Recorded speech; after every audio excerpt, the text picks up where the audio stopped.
अस्सलाम वालेकुम नाज़रीन, बैरिस्टर सलमान सफदर इस वक्त हमारे साथ मौजूद हैं। सर, बुशरा बीबी की रिहाई के हवाले से अभी हमने खबर भी देखी, उनको रिहा तो कर दिया गया है। एक तो ये बता दें कि कितना टाइम वो जेल में रही हैं और इसके अलावा उनके ऊपर कोई और केस है कि दोबारा उनको गिरफ्तार किया जा सकता है और कब तक उनको रिहा कर दिया जाएगा? देखिए, फ़िलहाल बुशरा इमरान की तोशाखाना 2 में सिर्फ ज़मानत के ऑर्डर हुए हैं, अभी तक रिहाई नहीं हुई। रिहाई उनकी होती है या नहीं होती, ये देखना बाकी है। शाम 3-4 बजे तक सिचुएशन क्लियर हो जाएगी।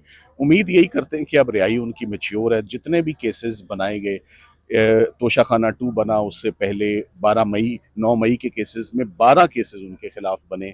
9 मई में भी वो बरी हो गई 12 के 12 मुकदमात में।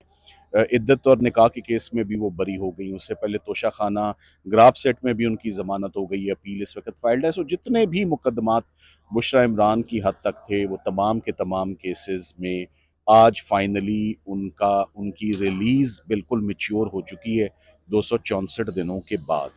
और इनमें बार बार एक झूठे मुकदमात बनाने का सिलसिला जारी रहा और लीगल टीम अपना प्रोफेशनली काम करती रही और हर केस को हमने झूठा साबित किया और वो झूठा साबित हुआ है। सो अब मेरा ख्याल है कि it is high time now कि बुशरा इमरान को आज उनकी फैमिली तक वापस जाने दिया जाए। ख़वातीन के लिए वैसे भी बड़ी रियायत है, वो इस्लाम में भी है और वो हमारे कानून में भी है और क्रिमिनल जस्टिस सिस्टम में भी है। आज हमने जो ज़मानतें भी ली, उसमें भी हमने सुप्रीम कोर्ट की जजमेंट्स का ये हवाला दे के ली कि ये ख़वातीन के लिए irrespective of the category of offence. और तोशाखाना के हवाले से ये बात करता जाऊँ कि तोशाखाना को आपने कितनी दफ़ा ये केस चलाना है। पहले भी केस चल चुका है, पहले भी इसमें फ़ैसला आ चुका है और वो सज़ा मुअत्तल हो चुकी है। दोबारा तोहफ़ों को बाइफरकेट करके, यानी केस बच्चे नहीं देता।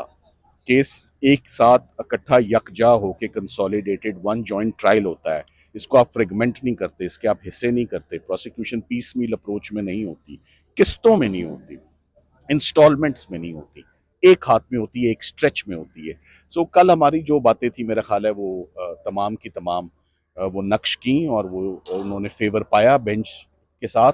इसीलिए आज बहुत भरपूर मौका दिया गया सरकार को, जिसमें हमने बिल्कुल मदाखलत नहीं की और आज फाइनली 10-10 लाख रुपए के मुचलकों के एवज उनको ज़मानत पे रिहाई के ऑर्डर्स उनके आ गए। कुछ ही देर में बात क्लियर हो जाएगी। अच्छा, आखिरी एक एक ही सवाल मैं आपसे लूँगा कि इससे पहले भी हमने देखा कि कोर्ट्स के अंदर से बहुत ऑर्डर तो आते हैं, लेकिन उनके ऊपर इम्प्लीमेंटेशन नहीं होती। तो ज़ाती तौर पे आप क्या समझते हैं कि आज उनको रिहा कर दिया जाएगा? आपकी ज़ाती इसमें क्या राय है? ज़ाहिर है कानूनी नुक्ते से तो उन्होंने अदालत ने रिहा कर दिया उनको। मेरी आज छठी इस इंट्यूशन, प्रेमोनिशन जिसको आप कहते हैं, सिक्स सेंस, वो यही कहती है कि आज बुशरा इमरान की रिहाई हो जाएगी इंशाल्लाह। I hope so. गैब का मुझे इल्म नहीं है। लाइक आई सेड, जो मुकदमात हमारे सामने रखे थे वो हमने सब के सब खत्म किए। उम्मीद करते हैं बेटर सेंस विल प्रिवेल और ख़वातीन को एटलीस्ट घर जाने दिया जाएगा। बुशरा इमरान को भी और उसके फ़ौरन बाद जो तारीखें लगी हुई हैं, अलीमा खान और उज़मा खान जो इमरान खान साहब की बहनें, उनको भी फ़िलहाल सारा कुंबा ही अंदर है।